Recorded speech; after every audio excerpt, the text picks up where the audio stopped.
Shane, we've talked a little bit about what we want to do in the weight room, what we want to do in the pool, our stretching routine, that sort of thing. I want to talk a little bit for a second about what I like to do on the field, how many reps I take. I get that question a lot from parents, coaches, and players at camps. How many reps should my son or daughter be taking, and when should they be doing it during the week? Here's just a little guideline. Again, like we mentioned before, we want this to be specific to you so you can adjust it and change it according to how you feel week by week. Sunday, obviously, our game day. Like Shane said, we want that to be, that's our showcase. That's where you make your money on game day. For you high school kids, again, we can rotate this calendar a little bit. But for me, Sunday. Monday is a total off day. Monday is my chance to repair my body, to get the blood flowing, to get everything set, and prepare myself to work hard for another week. But there's no kicking work going to be done on Monday. For me, Monday is a totally day off the field. Tuesday is our off day, quote-unquote off day. But we're going to come in, do some functional. We're going to do some pool. Not going to kick it all again. That's part of that 48-hour window that Shane referred to a little bit ago. No kicking's going to be done on Tuesday. That's going to allow my muscles and everything to totally repair themselves and be ready to go on Wednesday.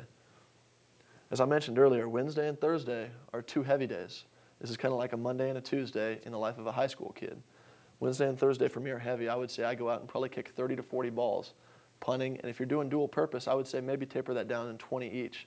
But like Shane said, you want that to be not only position specific, but you want them to be good reps. If you go out and you're hitting the ball great, you're forming good muscle memory, maybe taper it off a little bit and leave with a good workout under your belt. Same thing again on Thursday. Sometimes I like to taper it down a little bit on Thursday if I've had a good workout Wednesday. Sometimes Wednesdays aren't going to be good. Sometimes you take these 2 days off, you're still a little sore, and your Wednesdays aren't so great, so on Thursday you want to get some good work done. Then we get to Friday and Saturday, kind of our 48 to 72-hour window, getting close to game day again. Friday, we'll taper it down. Friday is very skill-specific, light reps, 10 to 12, maybe punting the football. If you're a dual-purpose person, maybe 8 to 10 of each kind. Maybe you punt 10 balls and kick 10 balls just to keep that muscle memory fresh. And then, of course, Saturday. Saturday is your off day, your mental prep day. You're going to run yourself through all the scenarios you might see on game day.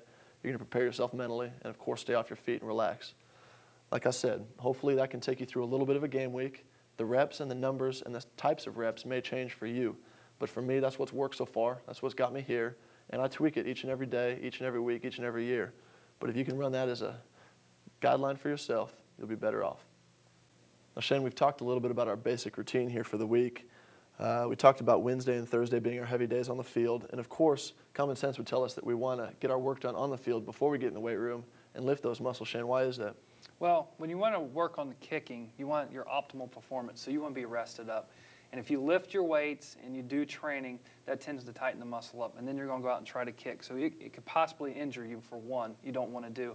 Secondly, is if you're fatigued and tired from lifting, your muscles have memory. So if you go out there and put in a poor performance, you may have some problems when you're approaching the ball that you may normally not have when you're tired. And then that's going to cause you, one bad rep leads into another, and that's how bad habits begin. So I like for my athletes to be fresh, especially in season, to kick the way they should. I want clean, crisp results because I don't want an athlete that stands out there and, oh, I'm off a little bit today, and I'm going to stand there and kick an extra 10 balls because it's bothering me. I want my athlete to get out there, feel fresh, kick 10 good balls, and say, all right, I've done my maintenance. That's what in season is for, maintenance. You're not out there to overload yourself because once you start kicking when you're coming off your off season, you kick a whole bunch, then you get in season, and you got to maintain that because it's a long season.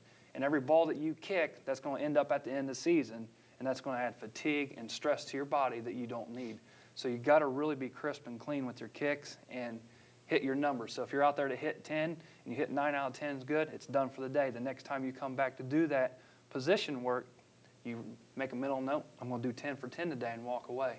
And try to chart everything that you do. That way you can see where you're at and see where you're kicking. Because if you start kicking and you're off a little bit and you're missing 4 or 5 kicks that you don't want, that you should be hitting, you might be tired, you might be fatigued, you may need a day rest. We talked about the importance of charting earlier on the field. Shane, on a broader scale, why is it important to taper down as the week progresses and reach your optimal performance level on Sunday? Well, if you can see on this game day, that's the big day. That's where you let everything hang out, and that's where you're going to be sore maybe a little bit. This day is really where Monday you're still kind of in muscle failure or muscle fatigue. It can last anywhere from 48 to 72 hours. And what I like in any sport is if you're still in muscle failure, muscle fatigue, you get microscopic tears in your muscle, you ice and that type of thing, and you do cardio to flush it out. All this will help break that down and increase the blood flow so it brings nutrition and oxygen to your body. And then on the flip side of that, it helps you repair quicker.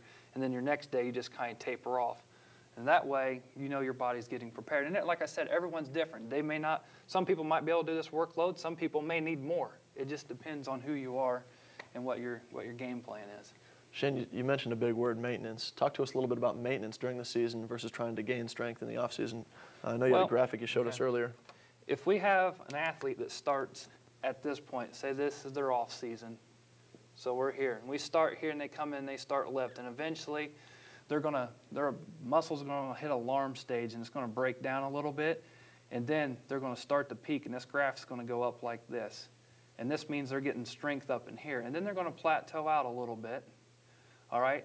And you get in towards your season right here, and this is where you want to do your maintenance level. And what happens is if athletes don't maintain strength, then they drop all the way back down here because they're not keeping up on their maintenance lift. So we know you're going to lose some strength anyway in season. So say you drop down here, but you maintain it.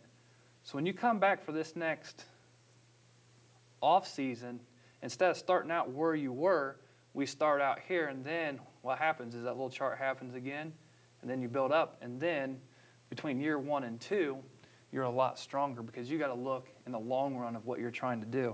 And each year you're trying to improve your strength and your flexibility, and that way, as you grow older and you reach maturity as an athlete, you start to peak out your performance of what you're trying to do. Stay on schedule with that. Well, hopefully you're able to incorporate this into your workout routine. We hope you can intellectualize it now. We're going to take you outside now into the weight room and try and show you graphically what we can do out there.